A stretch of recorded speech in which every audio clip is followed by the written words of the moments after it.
more to a human being than ordinary matter. We need a science that recognizes the vital forces, the vital energies that are there, that are part of the human essence, and that recognize the existence of a conscious self that can exist apart from matter. So what I've tried to do in my book, Human Devolution, is give some rational scientific justification for thinking that these things are true. And I'm not claiming any monopoly on truth, either for myself or for the Vedic perspective. I think truth can be found in many places, and I encourage people to look wherever their path leads them. Mine has led me in a certain direction, but others may follow different paths. And the first thing I want to show is that we really do need an alternative explanation for human origins in strictly scientific terms. Let's first look at what the current theories tell us. It's that life began on Earth from chemicals about 2 billion years ago. Then simple life forms arose in the oceans. Then they went to the land. Then about 40 or 50 million years ago, you get the first apes and monkeys. And then about 6 million years ago, you get the first ape men. And then finally, about 100,000 or 200,000 years ago, you get humans like us for the first time on Earth.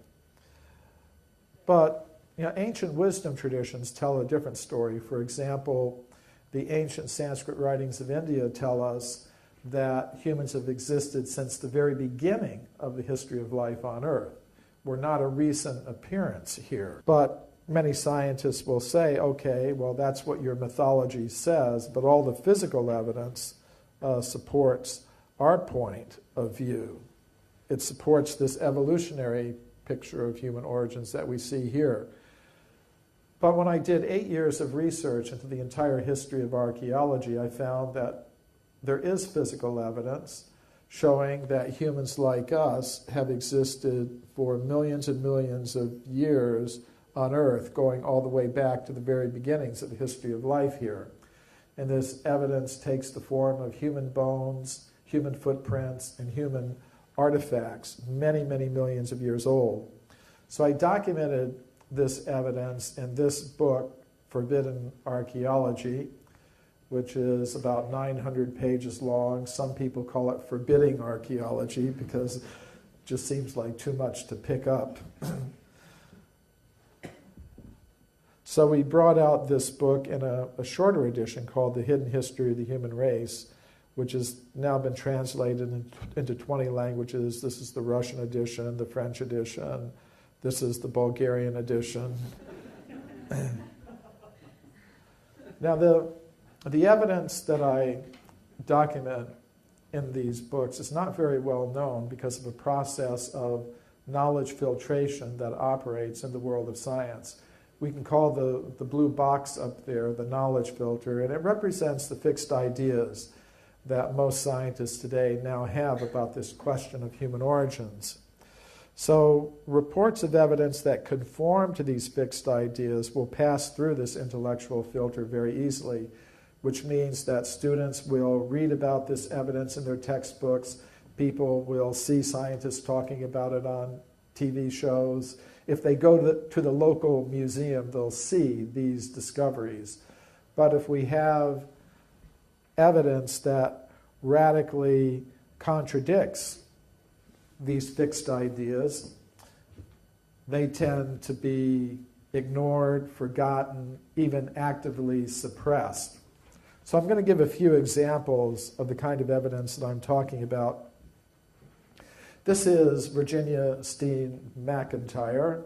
She's an American geologist who I know personally. When she was a young woman, just after she got her PhD, she was a rising star in her profession. But then she was called to Mexico to date an archaeological site called Huayatlaco. This is the excavation at Huayatlaco. the American and Mexican archaeologists there found human artifacts in layers of solid rock. And of course, they wanted to know how old they were. So they called a team of geologists to date the site. Virginia Steen McIntyre and her colleagues used 4 different methods to date the site, and they got an age of about 250,000 years. But the archaeologists said, we can't accept that. That's impossible. According to their theories, human beings capable of making the artifacts didn't exist anywhere in the world at that time. They hadn't evolved yet. So they refused to publish the age for the site given by their own hand-picked team of geologists. And Virginia Steen McIntyre decided, well, I'll independently publish the age for the site. If these archaeologists won't publish it, I will. So she did that. And when she did, she experienced an extreme negative backlash from her colleagues in the scientific world. She was labeled a troublemaker, a publicity seeker, a maverick. She wrote to the editor of the journal that published her report, not being an anthropologist, I didn't realize how deeply woven into our thought the current theory of human evolution has become. Our work at Huayatlaco has been rejected by most archaeologists because it contradicts that theory, period. So this is how this knowledge filtering process works. Now here's a case from England. This is the Red Crag Formation at a place called Walton-on-Naze. The Red Crag Formation is this layer here. It's got this reddish color. And this is where Walton-on-Naze is in East Anglia, near Ipswich. And there's some fossil shells that are found in this formation, the Red Crag Formation.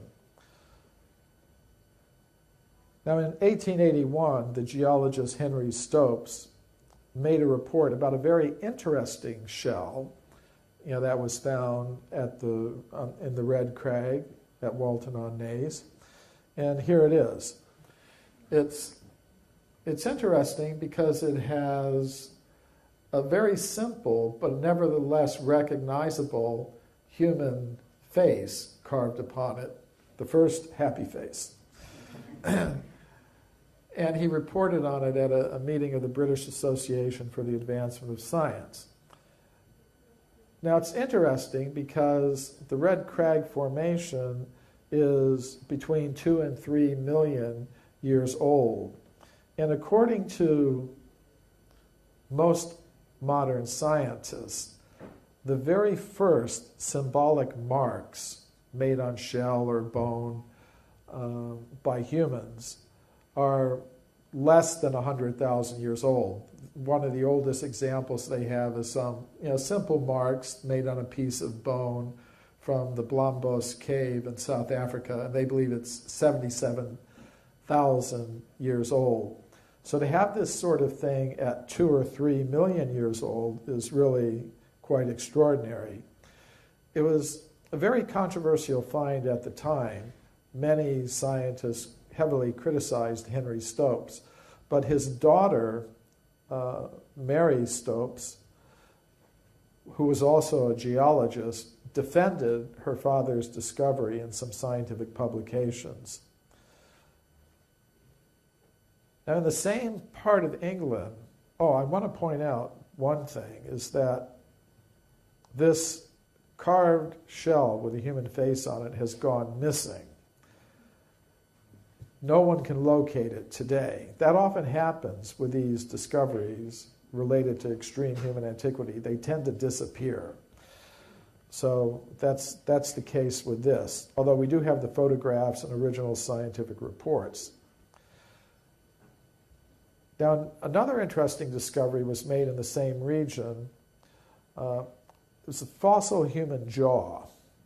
from the same region. And this anatomically modern human jaw was found 16 feet deep in the Red Crag Formation at Foxhall in England in 1855. And Foxhall Hall is shown on this map. It's on the eastern outskirts of Ipswich, which is near to the place where the carved face was found on the the carved human face was found on the shell. So this human jawbone was also found in the Red Crag Formation, which is 2 or 3 million years old. So that's further evidence for a human presence in England going back 2 or 3 million years. Oops, wrong way. So later in the 20th century, another English researcher, J. Reed Moore of the Prehistoric Society of East Anglia, went to Foxhall and made some additional excavations there, and he found more evidence of a human presence in the form of stone tools and weapons and evidence for the deliberate use of fire. And the American anthropologist Henry Fairfield Osborn wrote, the discoveries of J. Reed Moore on the evidence of the existence of Pliocene man in East Anglia open a new epoch in archaeology. They bring indubitable evidence of the existence of man in southeast Britain, man of sufficient intelligence to fashion flints and to build fire before the close of the Pliocene. So the Pliocene is the geological period that extends from 2 million to 5 million years ago. So there's extensive evidence that humans were existing in England between 2 and 3 million years ago. So some people might say, well, that's from the early 20th century or the 19th century.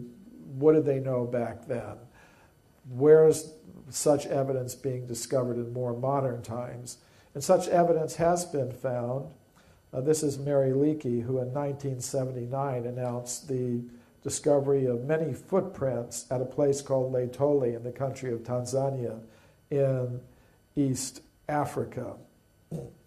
And she said in her original report in National Geographic magazine, the footprints are indistinguishable from modern human footprints. And other scientists also agreed. Paleontologist Tim White said, make no mistake about it, they are like modern human footprints. Now that was pretty unusual because they were found in layers of solidified volcanic ash that geologists say are about 3 or 4 million years old. So at least 3 million years old. The most modern estimate says about 3,600,000 years.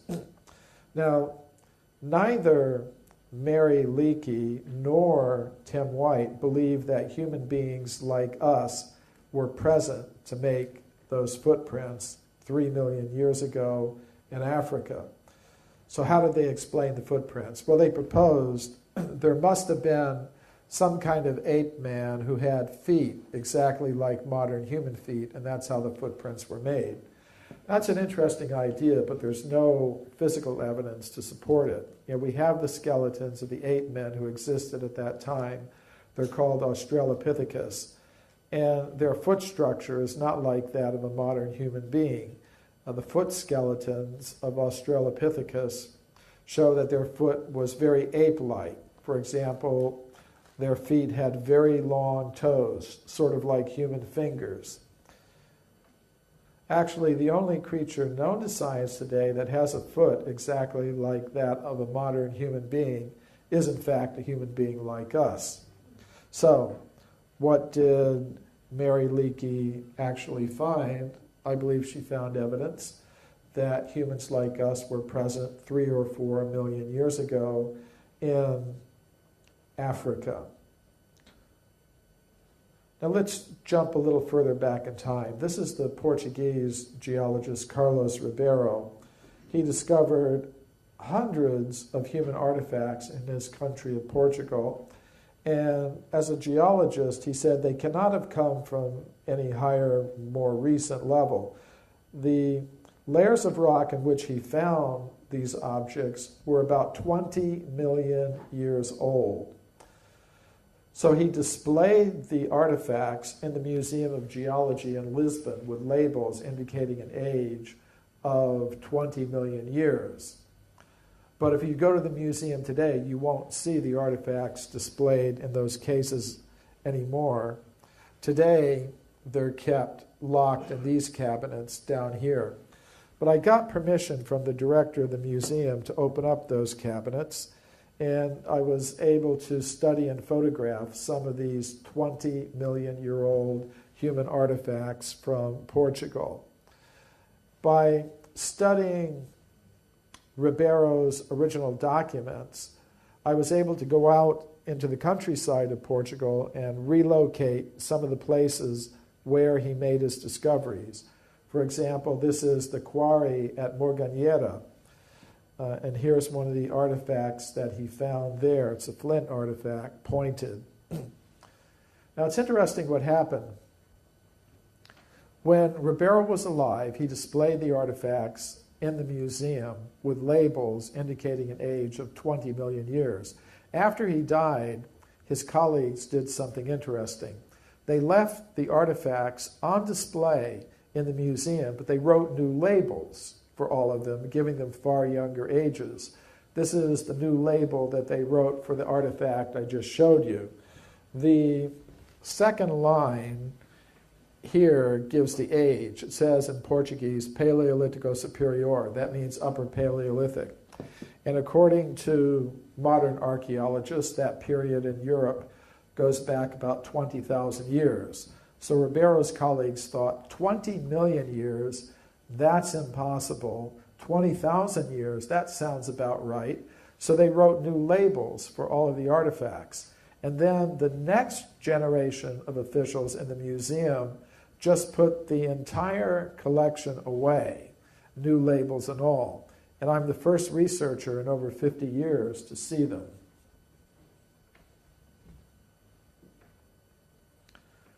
One case that's always fascinated me is the California gold mine discoveries. In the 19th century, gold was discovered in California, and miners went there to get the gold.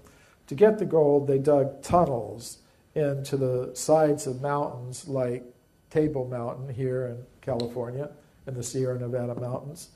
And deep inside the tunnels, the miners found human bones and human artifacts. For example, they found many of these stone mortars and pestles. And what makes these discoveries so interesting to me is that they were found in layers of solid rock that belong to the early part of the geological period called the Eocene, which means they would be about 50 million years old. These discoveries were reported to the scientific world by Dr. J.D. Whitney. He was the chief government geologist of California. His report was published by Harvard University, but we don't hear very much about these discoveries today because of the process of knowledge filtration. Here is the scientist most responsible for the knowledge filtering in this particular case.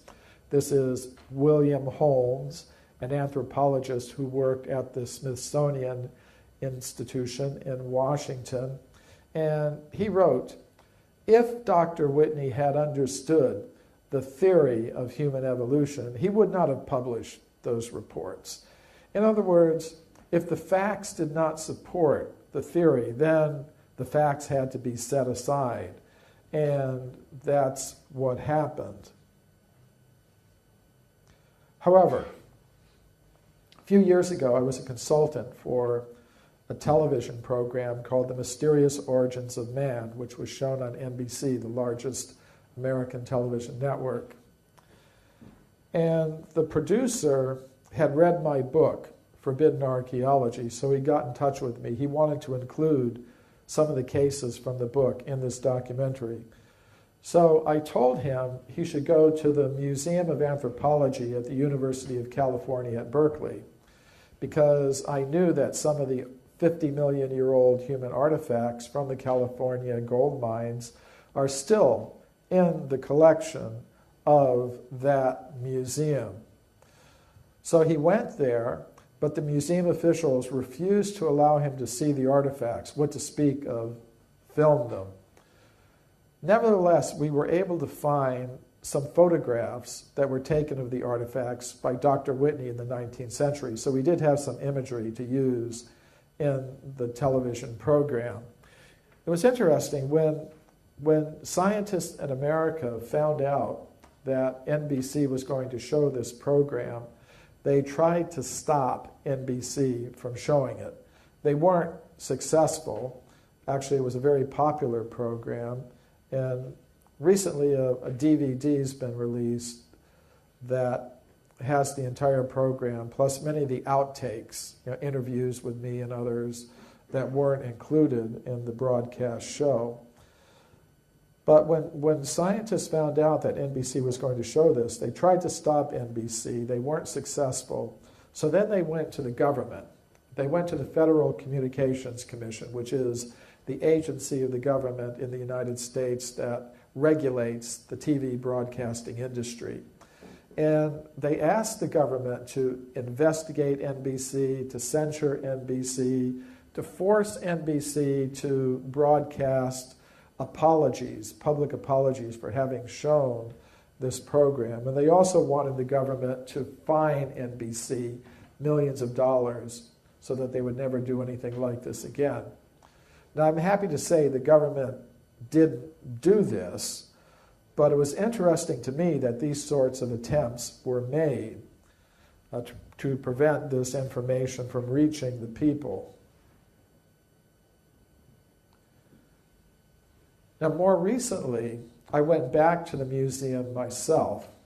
I was preparing a report about these discoveries for a meeting of the World Archaeological Congress, the world's largest international organization of archaeologists.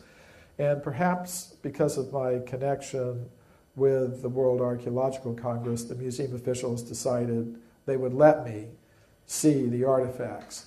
And they're not kept in the museum itself. They're kept in a storage building several miles from the museum.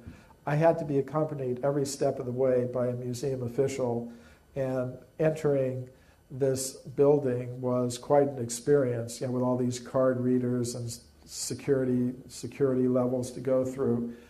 But the artifacts are still there, and these are some of them. These are some of the 50-million-year-old artifacts from the California gold mines. And many people have seen the movie Indiana Jones, Raiders of the Lost Ark, where in the final scenes they go into the basements of the Smithsonian Institution in Washington and see all kinds of discoveries that are being kept from the public. And many people think, well, that's just Hollywood. But these things actually do happen.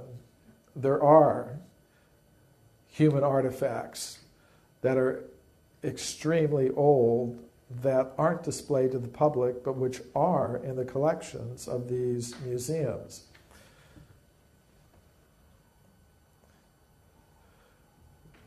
After studying some of Dr. Whitney's original reports, I went into the mountains of California, and this is Table Mountain as it looks today, and we were able to relocate some of the old 19th century gold mining tunnels where these objects were discovered, and it should be possible to do more research there.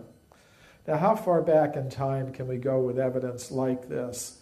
In the year 1862, a scientific journal called The Geologist published an interesting report.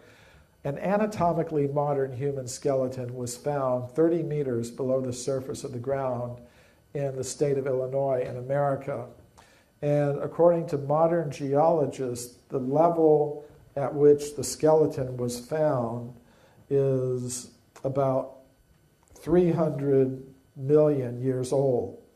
And directly above the skeleton was a thick layer of slate rock, which was unbroken, which means the skeleton cannot have come down from any higher, more recent level. It had to be as old as the layer in which it was found. In this case, 300 million years, which is older than the dinosaurs. This interesting report from Scientific American tells of a beautiful metallic vase that was found 5 meters deep in solid rock near Boston. According to modern geological reports, the age of the formation in which the object was found is about 600 million years. The oldest objects I found in my research come from South Africa. Miners in the western Transvaal region have found many of these round objects. They're made of hematite, which is a naturally occurring type of iron. The most interesting feature is the parallel grooves that go around the center of each object. These were shown on the NBC television program, but before NBC agreed to allow them to be shown, they said, you have to give them to an independent company of metallurgists to examine. So we did that, and the metallurgists gave a report saying they could not explain how those grooves could have formed naturally in the layers of the earth, which means they had to have been made by someone with human-like intelligence. Now these objects, these hematite spheres, are found solidly embedded in mineral deposits over 2 billion years old. So I could go on and I could keep you here until Christmas, going through one case after another, but I'm not going to do that because there are other things I want to talk about. But I'll ask you to remember one thing. There are some scientists who say all the physical evidence supports this evolutionary picture of human origins with humans coming into existence about 100,000 years ago. It's not true that all of the physical evidence supports that idea. When we actually look at all the physical evidence, we find a continuous chain of discoveries of human bones, human footprints, human artifacts, many, many millions of years old, going all the way back to the very beginnings of the history of life on Earth, which means we need some new explanations for human origins. And in this book, I've offered a Vedic alternative theory of human origins, which has a lot in common with ideas of human origins that we find in many ancient wisdom traditions.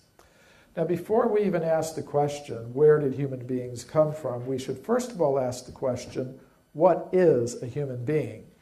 We should know what it is we're trying to explain. Now, today, many scientists will tell us that a human being or any other living thing is just a complex organization of the ordinary chemical elements.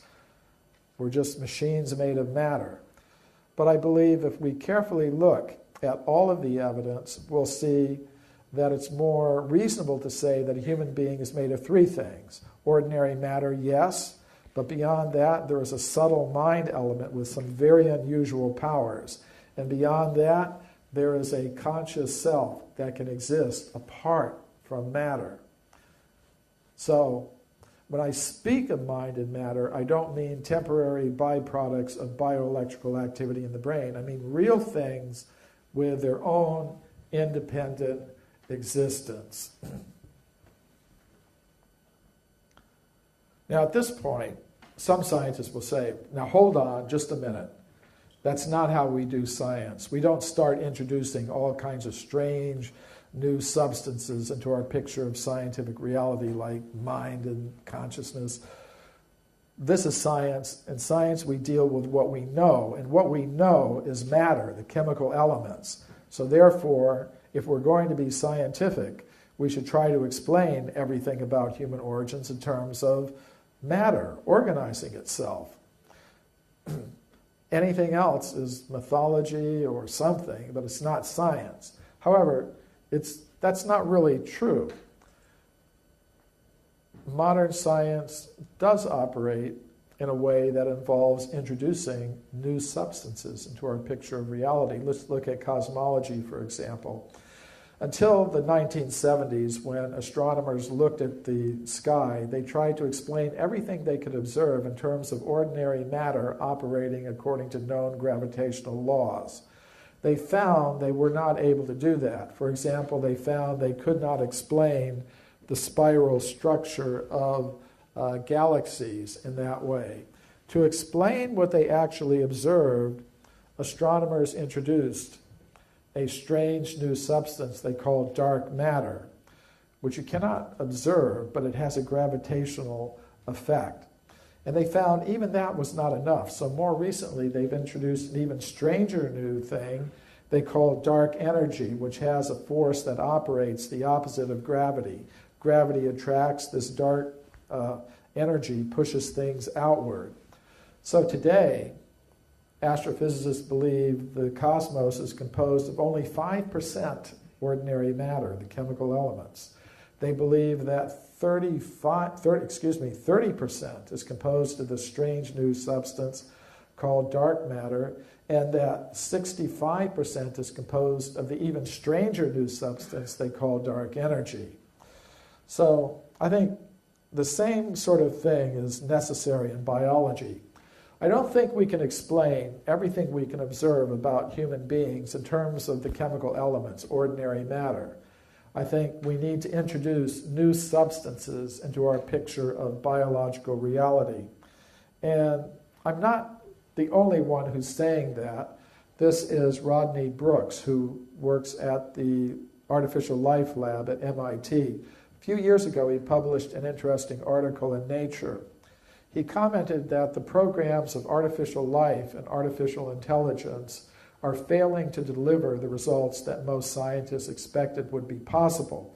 And that's interesting because if life really is just a combination of matter, we should be able to duplicate important features of life in computers and machines like robots. And we are to a certain limited extent, but we are not able to produce anything that is remotely like what human beings are really capable of. So he was wondering, why are we failing? Could it be we don't have powerful enough computers? Maybe our algorithms aren't complex enough? He decided, no, we've got excellent computers, we've got excellent computer programmers and technicians who can build robots. What's the problem? The real problem, he said, is this. There might be some extra sort of stuff in living systems outside our current scientific understanding. And what might that extra stuff be? Among the possibilities he was considering were some ineffable entity such as a soul or elan vital, some vital force. And I agree with him. I think we do need to add some new substances into our picture of biological reality. I think we need to add a mind substance and the substance of consciousness. And I think there's some scientific justification for this. The ordinary matter we don't have to talk about. Everybody accepts that. But what about scientific evidence for the existence of a subtle mind element associated with the human organism with very unusual powers that cannot be explained by our current laws of physics? There is some evidence for this, but it's been subjected to the knowledge filtering process so that you won't find it mentioned in the official education system or scientific institutions. And I'll give some examples of evidence for a mind element.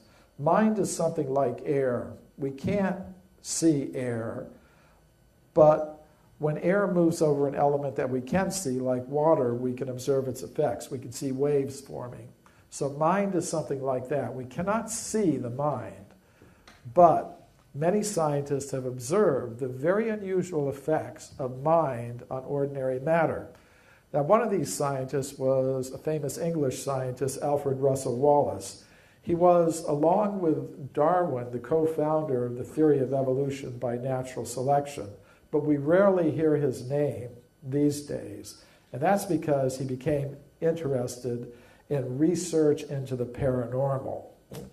And when he became interested in research in the paranormal, Darwin wrote to him saying, I don't know what you're up to. I think you're going to murder our joint child, the theory of evolution, by getting into all this paranormal stuff.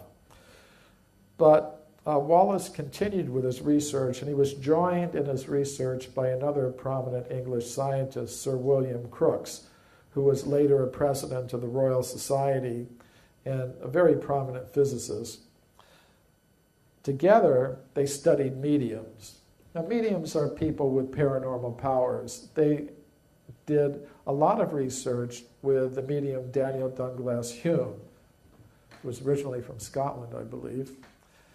And Hume had some interesting abilities.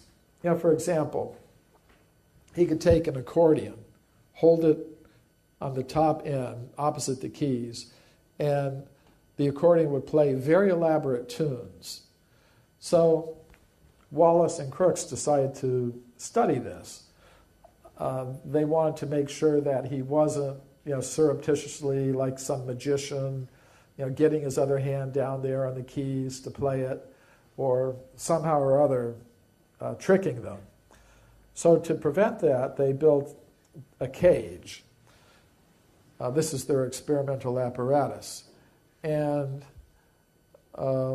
he had to hold the accordion at the top here, opposite the keys, and this cage would prevent him from getting his other hand down there or his foot or whatever to manipulate the keys and cause it to play some very elaborate tune. Another possibility they considered was, well, maybe he had some kind of trick accordion with some mechanism inside it. So they bought a completely new accordion from a music store and used that in their experiments. And the experimental setup was like this. Hume had to sit with one hand on top of the table, his other hand on the accordion. And even under those carefully controlled conditions, he was still able to cause the accordion to play very elaborate tunes. But it doesn't stop there. Both Wallace, the co-founder of the theory of evolution, and Crookes, a president of the Royal Society, they both testified that on occasion they would see him take his hand completely out of the cage, and the accordion would be floating in the cage all by itself, playing very elaborate tunes. Now, you're not going to read about that in your physics textbooks, but these things were actually reported by these prominent English scientists. Another thing that both Wallace and Crookes observed were levitations by Hume. Now, we know that there are magicians who can perform the illusion of a levitation, but it requires some kind of apparatus. So what they would do is they would go to Hume's apartment, his lodgings in London, unannounced, and just say, "Come with us right now." And they would take him to some place he'd never been before, the home of some gentleman or scientist or scholar, with nobody to assist him, no apparatus. They would simply take him to the middle of the parlor or whatever, and then they would observe him levitating under these circumstances. And it happened once in the home of Crookes. And he said he felt everywhere, around him, below him, beside him, over him. No wires, no apparatus. He's just floating in the air. On another occasion, the scientists had him on the third floor of a building in a room, and they observed him assume a horizontal floating position, float out a window on the third floor, and then float and come in another window horizontally, and then assume a vertical position. So I take this as evidence for a subtle mind element. Of course, those into shamanic realities will understand that mind over matter is a very real thing, and those that are able to control the mind can actually do these things. Now, another example. Every physics student learns about the work of Pierre and Marie Curie. They were husband and wife. They both got Nobel Prizes in physics for their work in discovering radium and other things. And you read about this in every introductory physics textbook. What you don't read about is that they were heavily involved in research into the paranormal. They were part of a group of 20 prominent European scientists who were doing such research in Paris early in the 20th century. The group included 5 Nobel Prize winners. The group did 2 years of experiments with the Italian medium Eusapia Palladino. And this woman had some very unusual powers, mind over matter, psychokinetic types of abilities. So on one occasion, they had the medium in the Psychology Institute in Paris, not in somebody's dark parlor, which is the normal sort of preconception. They had her in broad daylight in a scientific institution in Paris. They put her in a chair. Marie Curie, the Nobel Prize-winning physicist, held her hands. Other scientists held her feet, completely controlling her motions. And under these conditions, Pierre Curie, the Nobel Prize-winning physicist, said that he observed a large table in the lab floating about a meter off the ground in the presence of this woman. And after 2 years of such results, the entire group of scientists signed documents saying these things are absolutely true, and we have to take them into account if we're going to have a complete picture of reality. But you're not going to read about this in your physics books today.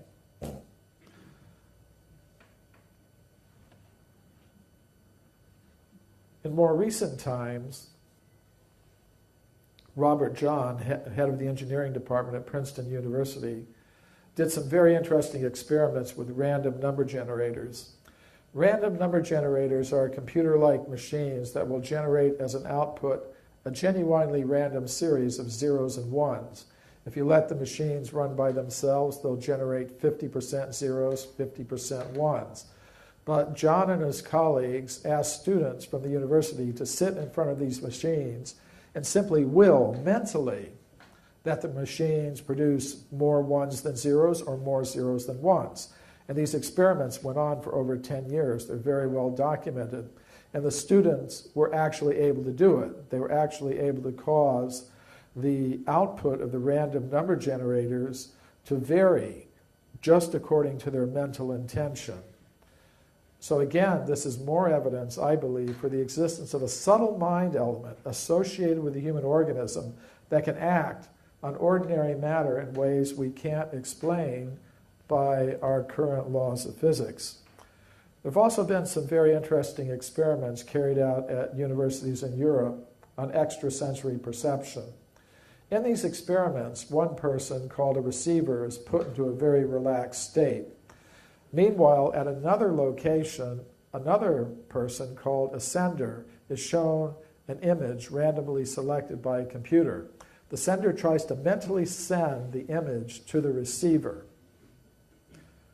And then, at the end of each trial, the receiver is shown 4 images, one of which is the actual target image. And the receiver has to select from the 4, which was the image that was being sent. Now, if you run this experiment for tens of thousands of times, and you assume there's no paranormal effect, then you would expect that the receivers will pick the correct image 1 time out of 4, 25% of the time. However, the researchers find that the receivers are able to pick the image at a rate greatly exceeding 25% of the time, indicating they are able to pick up the mental image that is being sent to them by the sender. So there's a lot more that could be said, but I think this is sufficient to show that if we're going to talk about human origins, we can't just consider the chemical elements. We have to also consider this subtle mind element with its very unusual powers. Now, what about scientific evidence for a conscious self that can exist completely apart from the body? There is such evidence. It comes from medical studies of out-of-body experiences. Now, there are times when a person should be completely unconscious, like when you're listening to a long, boring lecture like this right after lunch. Is everybody still conscious? Okay, we'll go on. Maybe I'll succeed in putting you to sleep later. For example, during a heart attack, the heart stops beating, blood stops flowing to the brain, medical instruments show that the brain waves cease. At a time like that, a person should be completely unconscious. But many people in that condition report separating from their bodies, looking down and observing what the doctors and nurses trying to revive them are doing. The American cardiologist Michael Sabin heard some of these reports from his patients, and he wondered, are they telling the truth or are they just making up some stories? So he did a study. He selected 25 heart attack patients who had reported these kinds of experiences, and he carefully interviewed each one of them. He wanted to know, what did you actually see the doctors and nurses doing? Tell me in every detail what you observed. Then he went to the doctors and nurses who had treated these patients, and he asked to see their detailed medical records. And the patients do not see these detailed medical records. And in each case, every case is not the same. Different treatments are given in each case. But he found that the reports given by the patients matched the records kept by the physicians who had treated them, indicating that they were not just making up some stories. They were actually reporting real experiences. So these kinds of studies have been repeated at many medical institutions around the world. Now, in these cases, it appears that the conscious self separates from the brain, separates from the body, and then goes back into the same body. But that leads to another idea, namely the possibility that a conscious self may transfer from one body into another body. And of course, this is the basis of the idea of reincarnation or transmigration of the conscious self. And there is some scientific evidence for this. It comes from psychiatric studies of past life memories. Dr. Ian Stevenson and his colleagues studied thousands of cases of past life memories reported by young children in various countries around the world. And in over 800 of these cases, they were able to verify the existence of the person the child claimed to have been in the past life. So, still there are going to be skeptics who are going to say, do you really mean for me to take all this seriously as science? And I thought it was interesting that Carl Sagan, who was pretty skeptical about a lot of these things, said in his last book, The Demon-Haunted World, there are 3 claims in the ESP field which deserve serious study. 1, that by thought alone, humans can affect random number generators in computers. 2, that people under mild sense deprivation can perceive thoughts or images projected at them. And 3, that young children sometimes report the details of previous life.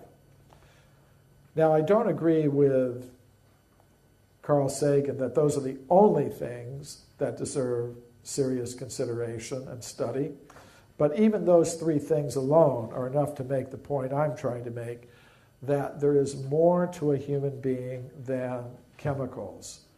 A human being is composed of 3 things: matter, mind, and consciousness. This leads to another idea, because we have to explain where all these things come from and how they come together in the human form. And this is the idea that we live in a multi-level cosmos. There's one level of the cosmos dominated by ordinary matter. It's inhabited by beings adapted to the conditions there. That's where we find ourselves now. Beyond that, there is a level of the cosmos dominated by the subtle mental energies. It's inhabited by beings adapted to the conditions there.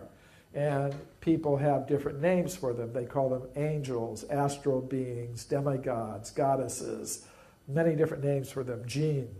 And beyond that, there is the level of pure consciousness, which is inhabited by beings adapted to the conditions there.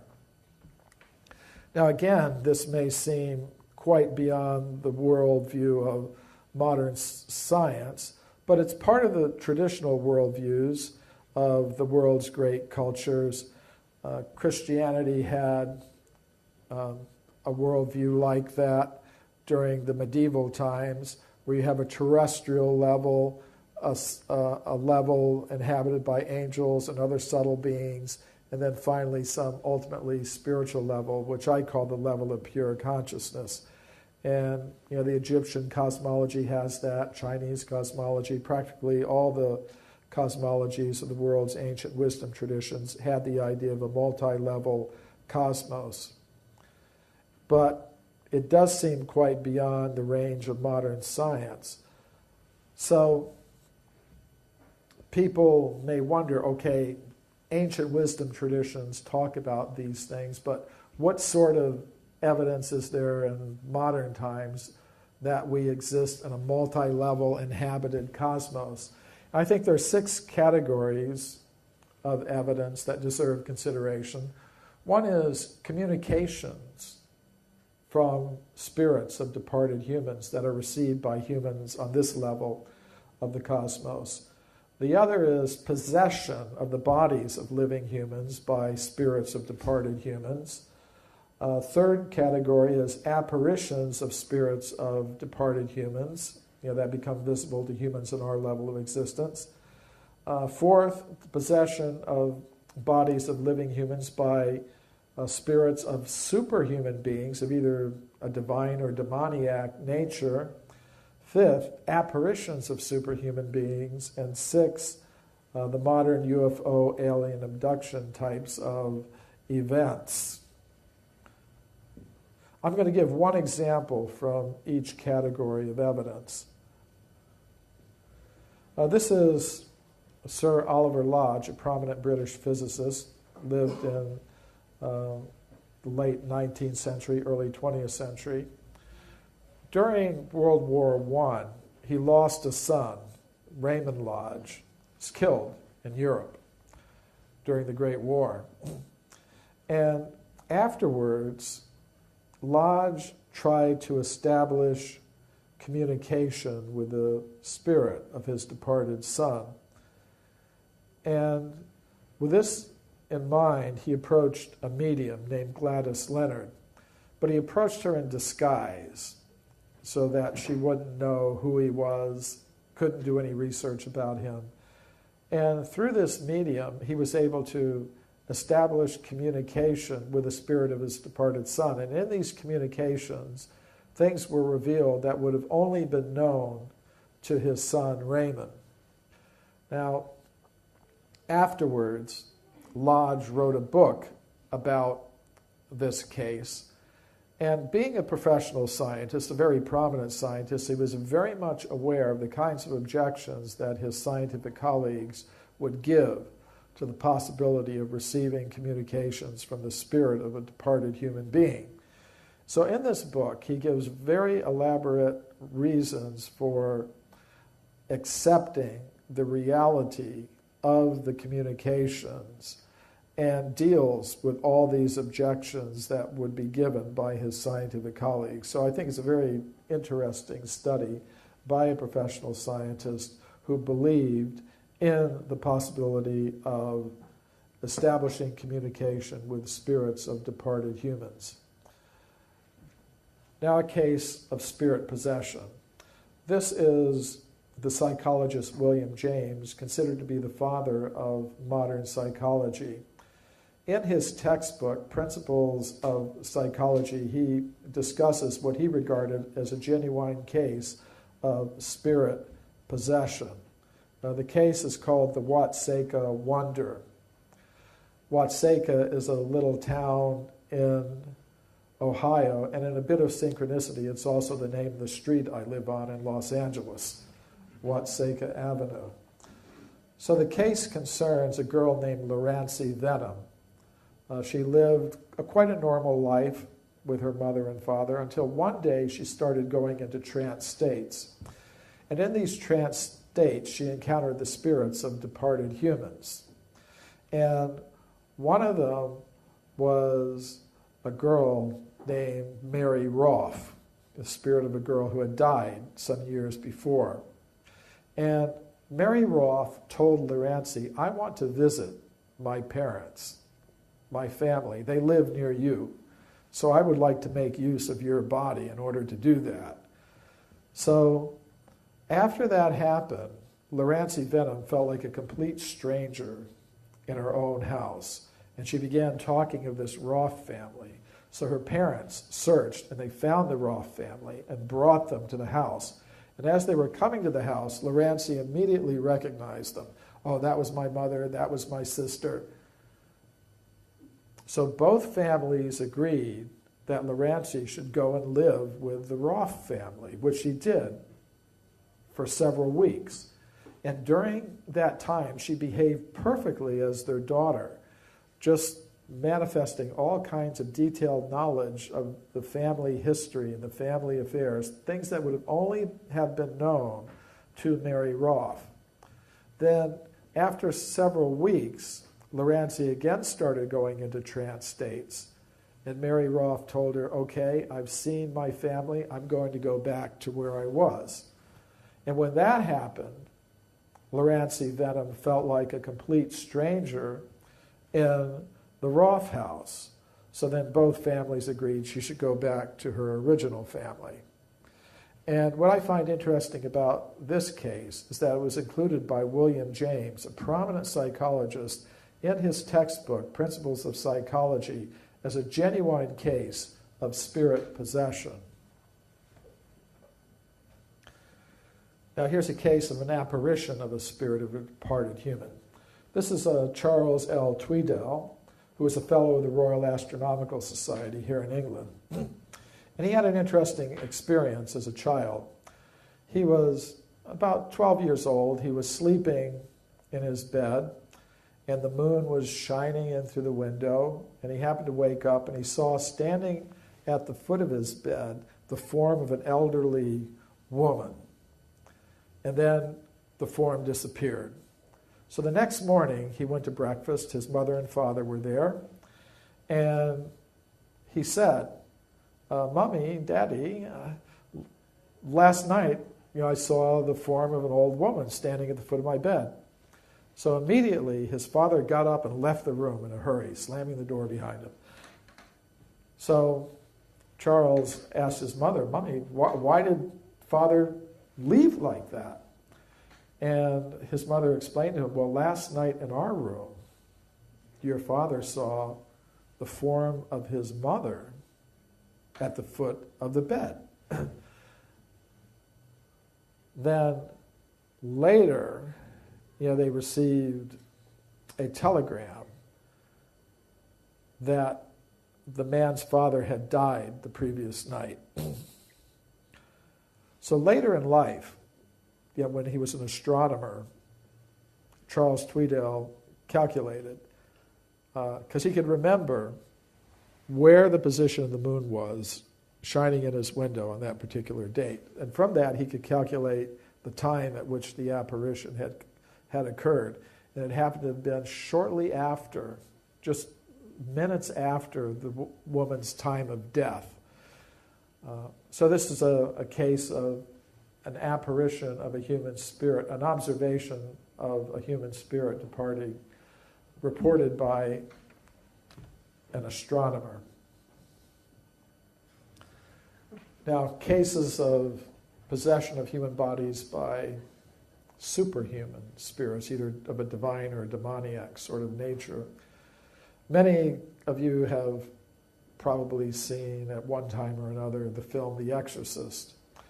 What many people don't know is that is based on an actual exorcism that was carried out by Catholic exorcists in the United States. It's an actual case.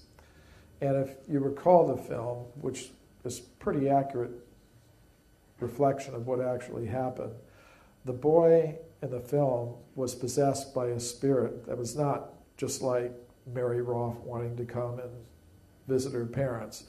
It was a possession by an extremely demoniac spirit, and this demoniac spirit acting through the body of the boy was carrying out just superhuman sorts of things. So there are cases like that. Then there are apparitions of superhuman beings. For example, the Marian apparitions are very well known in Europe. Generally, they're connected with healing places, like at Lourdes. And because these apparitions have occurred at a time when Europe was taken over by Christianity, the visions of these apparitions of these shining ladies are interpreted as Virgin Mary or something like that. However, in previous times, there are many cases in Celtic Europe, for example, of healing goddesses being associated with different places. So, who are these apparitions? Hard to say. Maybe they're the Virgin Mary, maybe there's some other healing goddess. And then there are the reports of the modern UFO alien abduction types of events. And among the researchers who study these things, there's one group which could be called the nuts and bolts researchers, who believe they're dealing simply with some other human beings pretty much like us who have similar type of technology but just more advanced. They interpret it in just a mechanistic fashion. But there's another group of researchers who notes paranormal elements to the UFO and alien abduction types of events. For example, many of the people who have been abducted report communicating telepathically with the aliens or the extraterrestrials. They may report being floated through walls and things of that sort. So one of the researchers who's in that latter group was Dr. John Mack, who was head of the psychiatry department at Harvard University Medical School. Actually, both he and I were invited to speak at a crop circle conference in Glastonbury a few years ago. So we met there, and we had agreed to stay in touch with each other because we liked each other's research. Unfortunately, he died in a rather mysterious automobile accident in England a short time later, so we weren't able to keep up our association on that platform anyways. But he wrote in one of his books, "It appears ever more likely that we exist in a multidimensional cosmos. The cosmos appears to be filled with beings, creatures, spirits, intelligences, gods." Now you could imagine what sort of trouble that got him in with his colleagues at Harvard, who convened an academic court to try to have his tenure removed. Now he successfully fought that. So I think it was one of those rare individuals in the world of science who has the courage to speak out about these things. So if we have a multi-level cosmos, there are different features of that. One is travel between the different levels, which may be carried out in different ways. It may be carried out shamanically. This is Black Elk, an American Indian shaman, who reported being taken to other levels of the cosmos by his spirit guides. So that's one way to travel, through the different levels of the cosmos shamanically.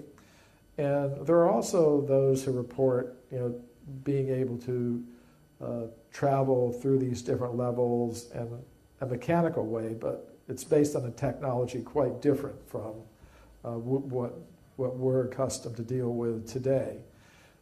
The ancient Sanskrit writings of India speak about vimanas, or spacecraft, that are able to travel not just from planet to planet on our level of reality, but interdimensionally, through different levels of the cosmos. There's also the phenomenon of information transmission between the different levels.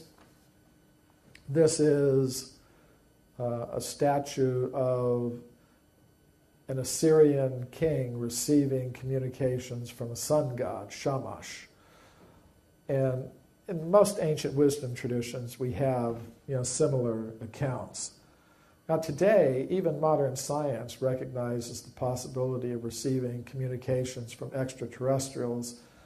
Most governments in big countries have at one time or another had some program for SETI, Search for Extraterrestrial Intelligence. Generally, this tends to involve receiving radio signals from outer space with radio telescopes. But there may be other ways in which extraterrestrials are attempting to communicate with us, such as through crop circles, for example. Another phenomenon is that beings at the higher levels of the cosmos are able to influence the forms of the living things on the lower levels. And we get some hints of this in phenomenon such as the Lourdes phenomenon. The story is very well known. Two little French girls, some French girls went out to some cave near the village where they lived, and they saw the form of this shining lady. And in this cave there was a little spring, and then people would go to that spring and they'd experience miraculous healings. As I said, this has been interpreted through a Catholic lens, a Christian lens, but who knows? Healing goddesses have always been part of the European landscape, even before Christianity. But what I like about Lourdes in particular is that there's a medical institution there where they carefully document these cures. If a person comes in with some incurable disease or condition, it's carefully documented, and if a cure is experienced, that's also documented. There was a case of a French worker who had an extreme case of varicose veins, and then shortly after bathing in the waters at Lourdes, the case was completely cured. Now it's interesting that the cures are not attributed to anything in the water. The cures are attributed to the higher being that is associated with that locality. So let me bring things to a close here, summarize what I mean by human devolution. What I'm proposing is that we begin our existence as beings of pure consciousness on the level of pure consciousness. Now, the ruling principle of that level of pure consciousness is love. Love for the source of all conscious beings, love for all other conscious beings. Now, if a conscious self becomes egotistical, if a conscious self becomes selfish, it can no longer exist in that harmonious level of pure consciousness. Then it comes down to lower levels.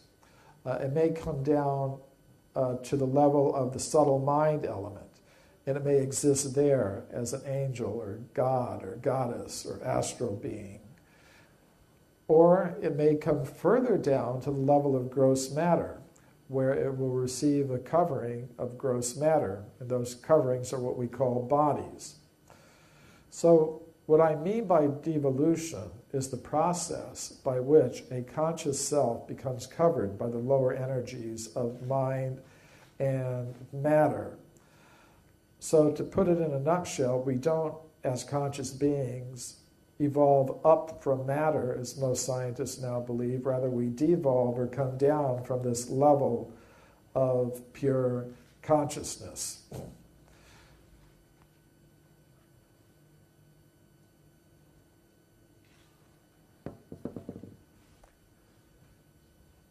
Now, the manner in which the form of pure consciousness receives a form made of matter has been a topic of speculation by philosophers for thousands of years. Plato, the Greek philosopher, had the concept that, yes, on the level of the absolute, there are forms of pure consciousness or pure spirit. And then through the agency of a creature he calls a demiurge, those forms of pure consciousness are translated into material forms on our level of reality. And there's something like that also in the Vedic cosmology. there's a creator God, sort of corresponding to a demiurge named Brahma. And from this creator God comes male and female goddesses. And it is through the sexual activity of these male and female goddesses who exist on higher levels of reality that the forms of the plants, animals, and human beings on our level of reality come into existence. And in their reproductive activity, these gods and goddesses make use of bijas, or seeds. Bija is the Sanskrit word for seed, and the seeds contain the forms that are developed through this sexual reproductive activity. And there's an analogy to this in Western cosmology. The philosophers like Plotinus, St. Augustine had the concept of logoi spermatikoi, rational seeds. And this idea that life on Earth has been seeded, from extraterrestrial sources is something that's even present in modern science. For example, Francis Crick, one of the scientists who discovered the spiral structure of DNA, had a panspermia theory that life on Earth has been seeded from elsewhere in the cosmos. And we also find in some of the modern UFO alien abduction type of accounts the idea of alien-human hybrids. And this is something that's very much present in the ancient wisdom traditions. There are many cases of people on Earth having celestial mothers and terrestrial fathers, or the reverse, celestial fathers and terrestrial mothers. Now, for example, there's the case of the warrior Karna in the Mahabharata, one of the ancient Indian epics. And he had a demigod father and a terrestrial mother. So, but I want to go back to this idea that the forms, the plants, animals, and human beings on our Earth are the result of sexual reproductive activities of gods and goddesses on higher levels of reality.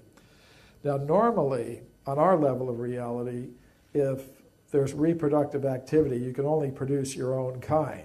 For example, if two humans mate, they produce a human child. If two dogs mate, they produce a dog offspring.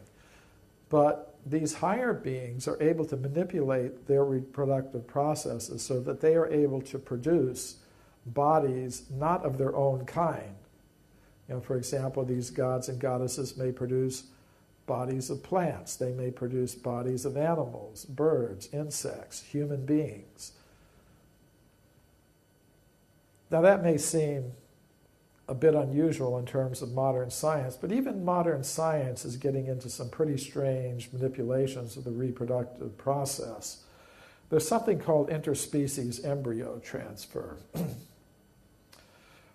whereby scientists take a fertilized egg of one species, implant it in the womb of another species, and the animal gives birth to an offspring that is not of its own species. There are cases like that. Here's one case here. But it's not very widely known, but these kinds of experiments are going on. There's also the phenomenon, again from modern science, of human sperm and human eggs being generated and stored in the bodies of other species, for example, mice. So this idea that all the kinds of bodies that we observe in our level of reality are the product of reproductive activities of gods and goddesses on higher levels may seem a little bit strange, but even our modern science is starting to get into some strange manipulations of the reproductive process. So again, to just wrap it up, We begin our existence on that level of pure consciousness, where we have a form made of pure consciousness. If we become selfish, we come down to the lower levels of the cosmos, where we need vehicles that allow us to function here. And those vehicles are produced by the reproductive activities of gods and goddesses who exist on this second level of reality here, the level of the subtle material energies. So that's what I mean by devolution, the process by which the pure conscious self becomes covered by layers of lower energies, mind and matter, and those coverings are what we call bodies. But it's a process that can be reversed. We begin with a form of pure consciousness. It becomes covered by the lower energies of mind and matter. But it's possible to restore consciousness to its original pure state. And that can be accomplished by different systems of contemplation, yoga, meditation, shamanic types of exercises. And as I said, I don't claim to have any monopoly on truth. The kinds of things I've been saying are not my own. They're the property of the ancient wisdom traditions, the common heritage of our whole human species. And if we can actually engage in this process of discovering what our real self is, it can be very helpful in resolving a lot of the problems that we have in the world today. Just like a geologist could tell us how to extract the element of pure gold from its ore where it's mixed with other less valuable elements.